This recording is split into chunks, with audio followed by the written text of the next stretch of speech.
Hello, fellow horror fiends, and welcome to The Horror Within Me, a podcast dedicated to the world of horror. Join us each week as our host explores a new, horrifying topic from the many realms of horror, such as film, television, and more, and returns to tell us his terrifying revelations. So sit back, relax, and get ready to face the horrors within.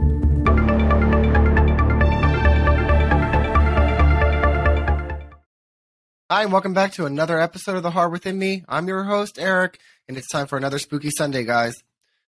This week's episode, we're going to be discussing the new Netflix series, Wednesday, which aired on November 23rd.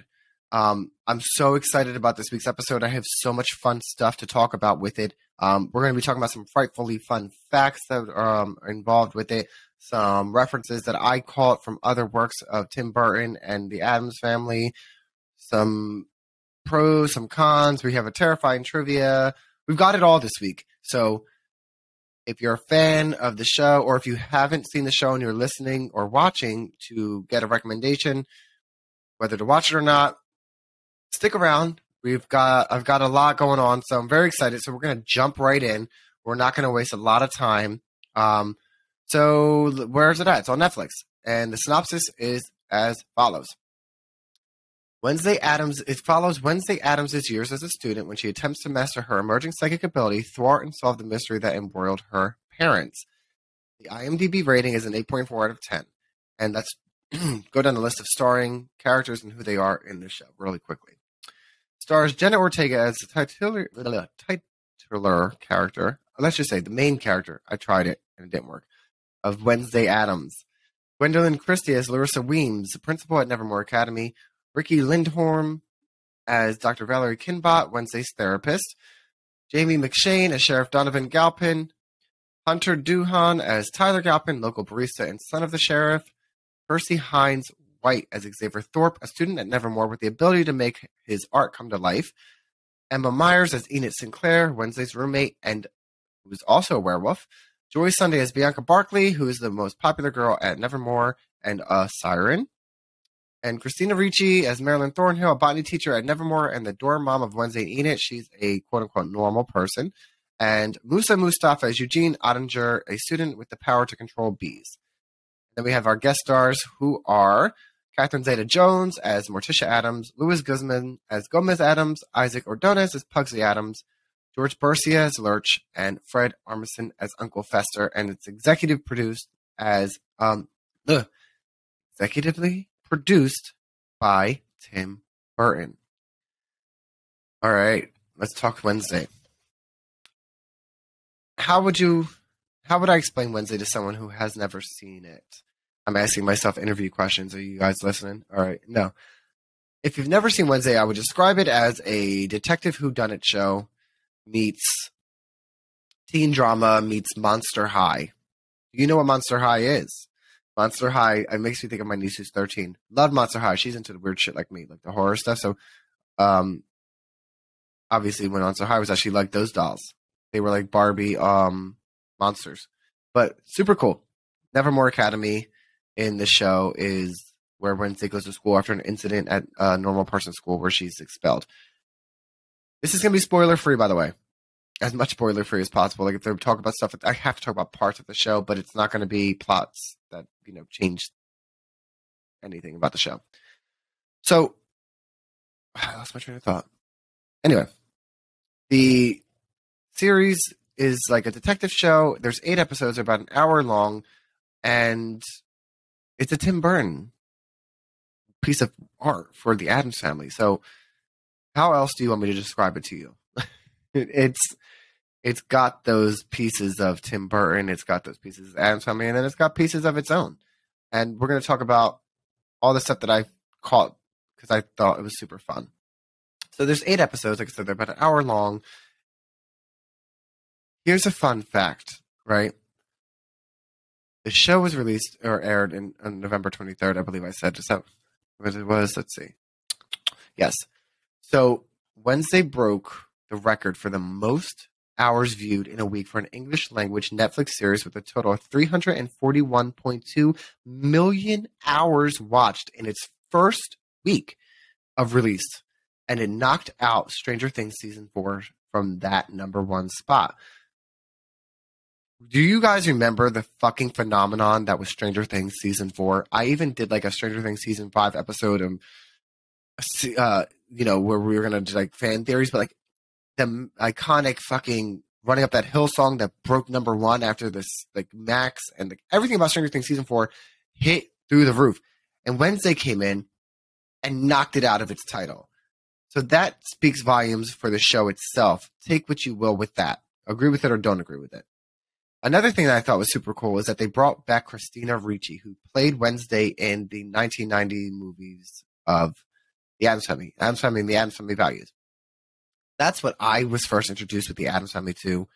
I loved those movies. But also, I think I mentioned in a previous podcast how I was terrified of the original Addams Family movie, the first one, Raul Julia's Gomez laughing maniacally when they went down the slide. I don't know why that sticks in my head, but it fucking terrified me. But I grew to love them. And then there was like an animated television series of the Addams Family where Wednesday, whenever they put music on, she'd have to dance. Like, I just love the Addams Family. I like the new animated series. And I was so excited to see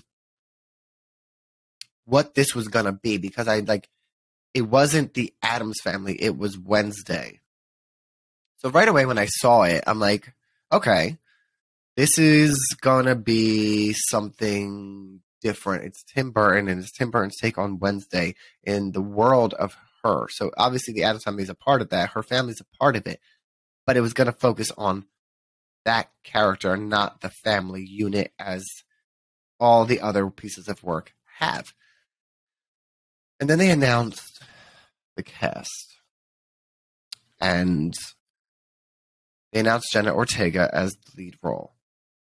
And so I have to be honest, I had only seen her in the last Scream entry as the girl Tara. Spoiler alert for if you haven't seen Scream, skip past this part.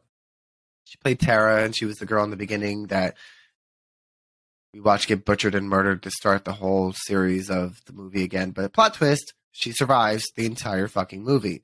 But throughout the entire movie, she's still hunted and stalked, and all she does is scream and cry. And that fucking character annoyed me. It was so much screaming and crying all the time. All the fucking time. To the point where I'm like, she's part of this. She's a killer. I'm waiting for the big reveal. I'm waiting for the crying, and then I'm waiting for the snap in the eyes to change and like reveal that she was the one that killing everyone and not, there was a third killer and it's her. And it never happened. And I'm like, there's no way that the two people that came up with this, the two killers that were in this movie, they were the dumbest two killers. And I mean that exactly how it sounds. They were the dumbest two killers. They didn't have the fucking mindset to plan, especially take out a fucking legacy character. It just made no sense. I read an article that she also is excited to not just scream and cry. So I'm so excited that she also didn't like that about her character. And I'm also still thinking she's a part of it. I'm waiting for the reveal in Scream 6. And Neve Campbell's not in it, but I'm only going to see if Tara's a part of this still. That's it. That's the only reason I'm going. And obviously, I like Kirby. But anyway, let's get back to Wednesday.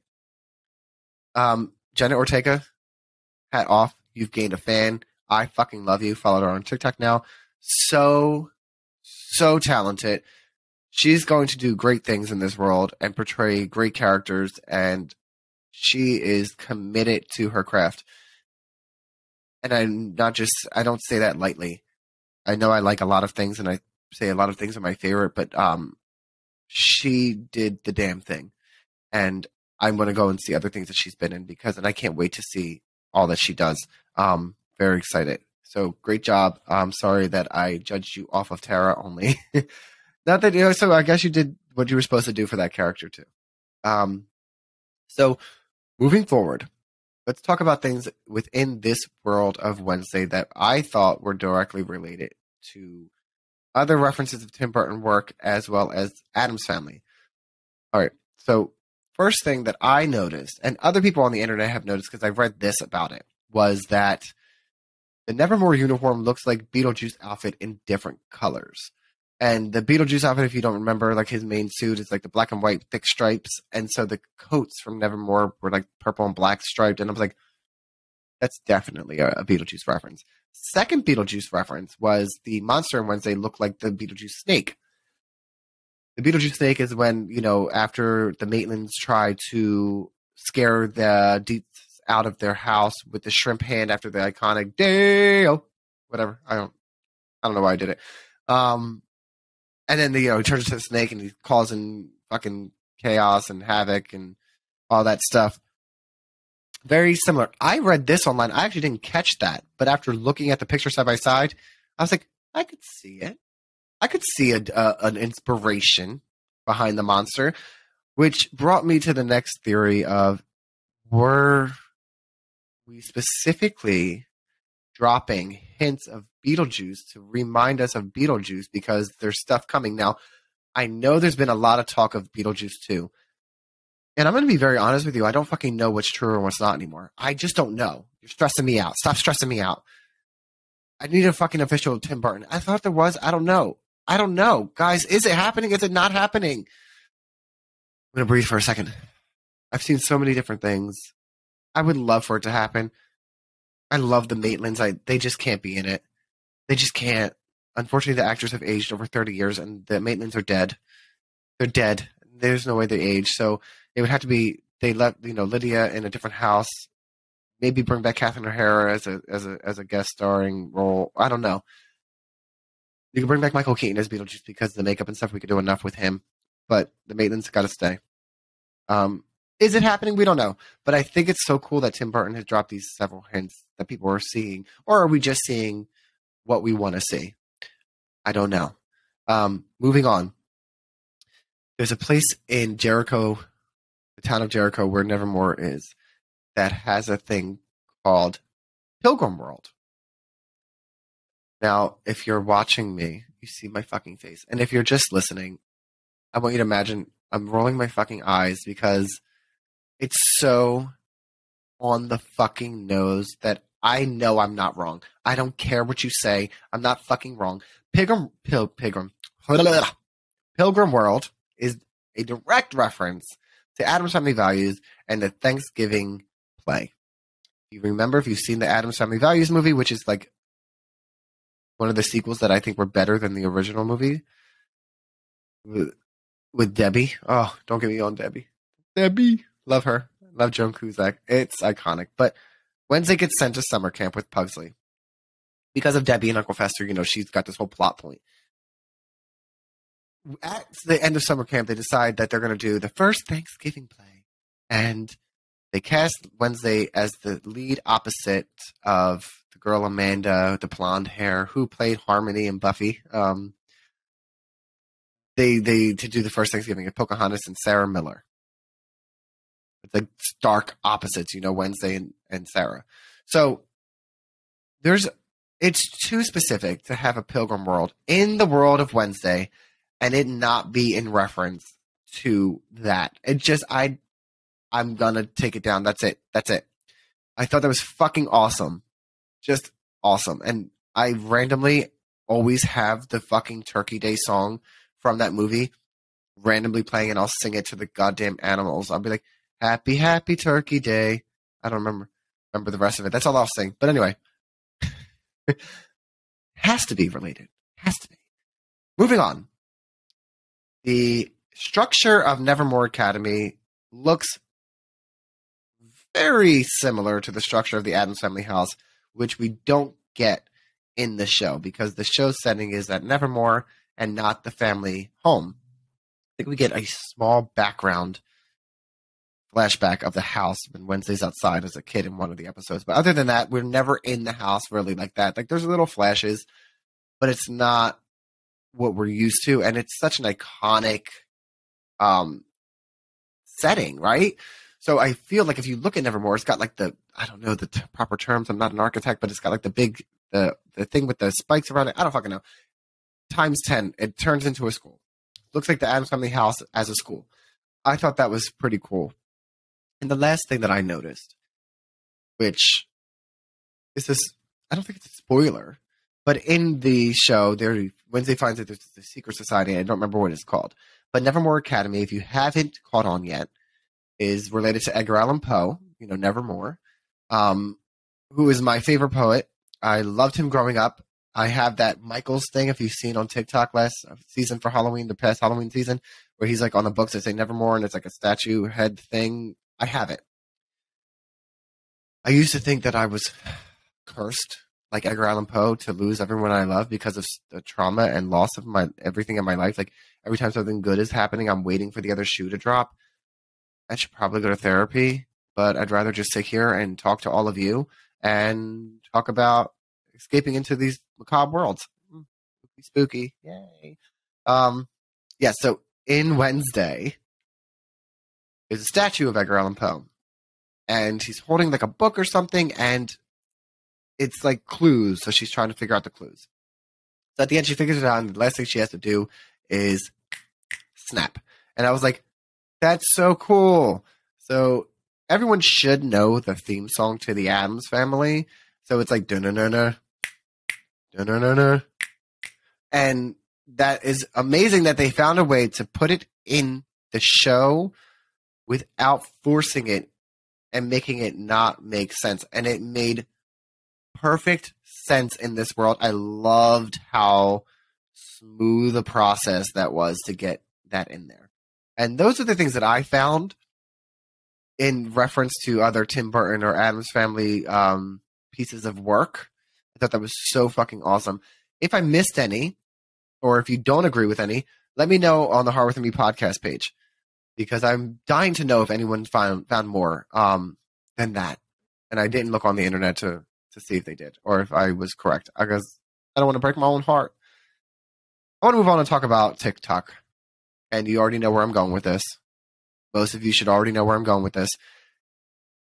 There's an iconic dance scene in episode 4 where I read Jenna Ortega choreographed the whole thing. She said she was going to choreograph the whole thing and forgot, and had stayed up for 2 days learning this dance that she came up with to create this dance.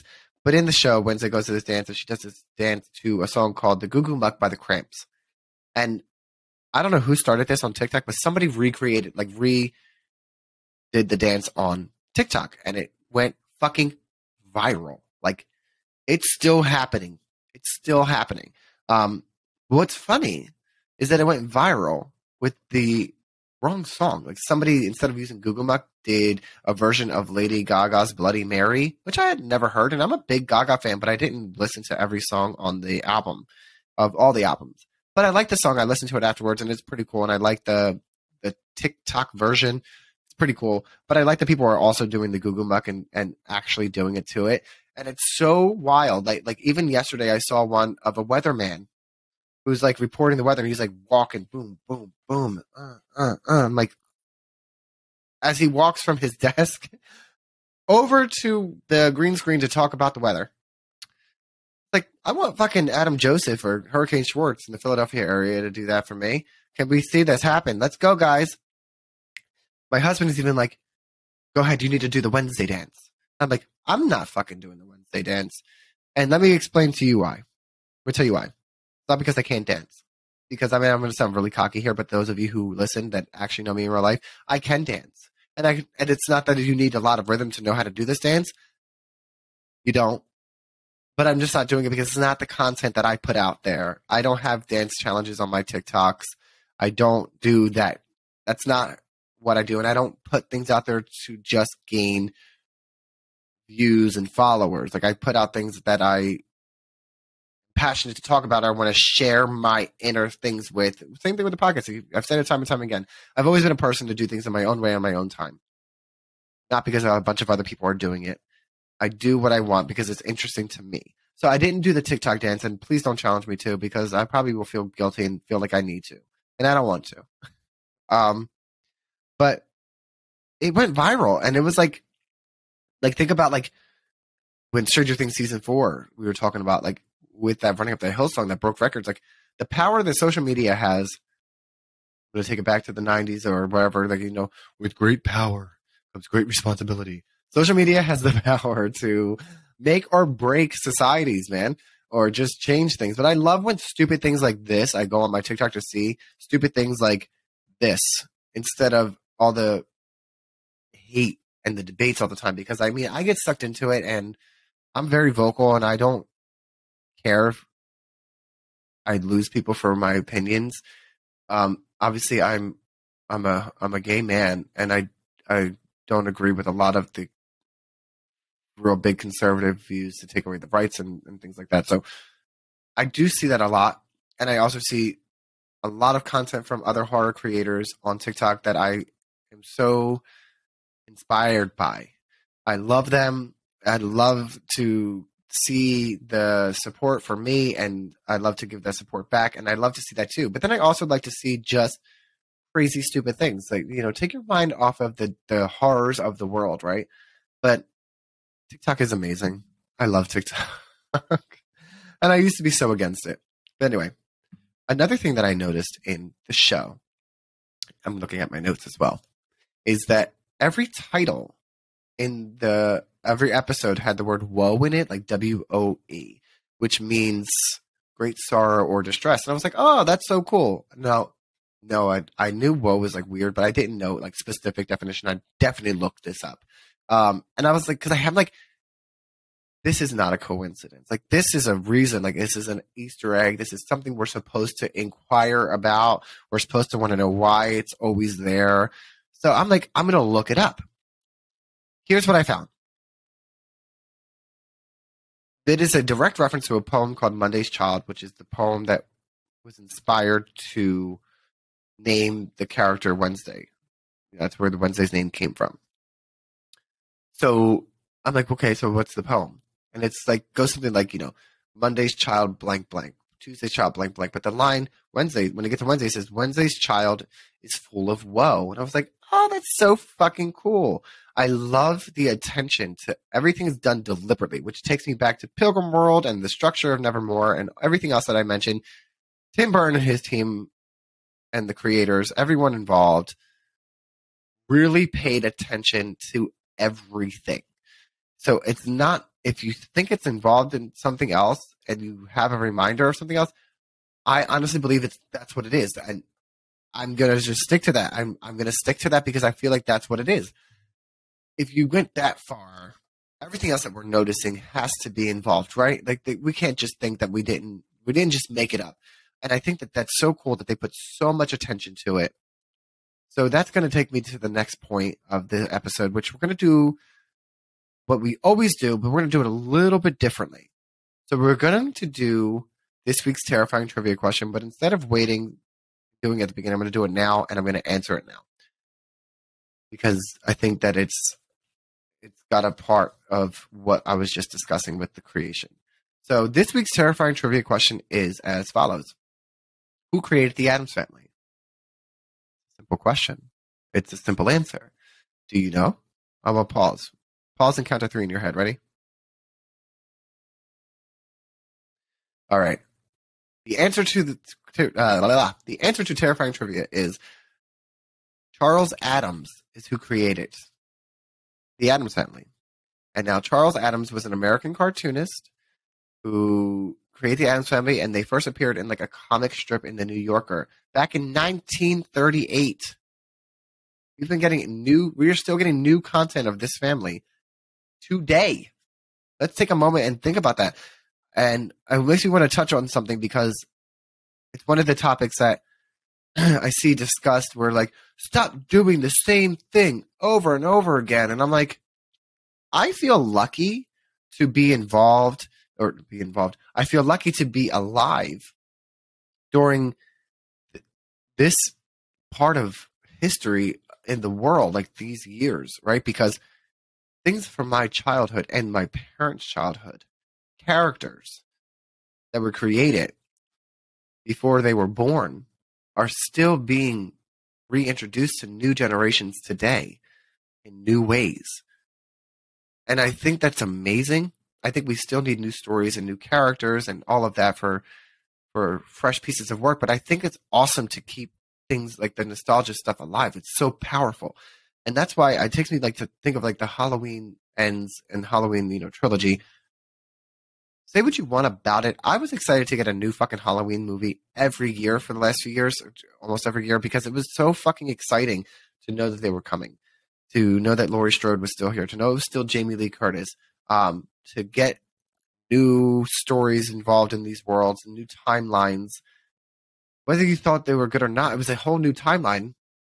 And you like the other timeline better, that's fine. But I love that we still get that because we have no idea if there's ever going to be another one. And we got to keep witnessing things like that, which is so fucking cool. And I love it. But let's get on to the pros and cons of Wednesday. Let's get into this part now. So I'm going to read my list and I'm going to touch on little parts after. Ugh, I'm congested again, guys. Give me some suggestions to help with these sinuses. Anyway, pros. Great storyline. Has that Tim Burton atmosphere. Great acting. Stunning visuals. Incorporates what we love about Wednesday and builds her character more. And includes a diverse cast, but features the LGBTQIA plus characters of the moms of Eugene. All right. Let's start up top. Tim Burton atmosphere. Abso-fucking-lutely.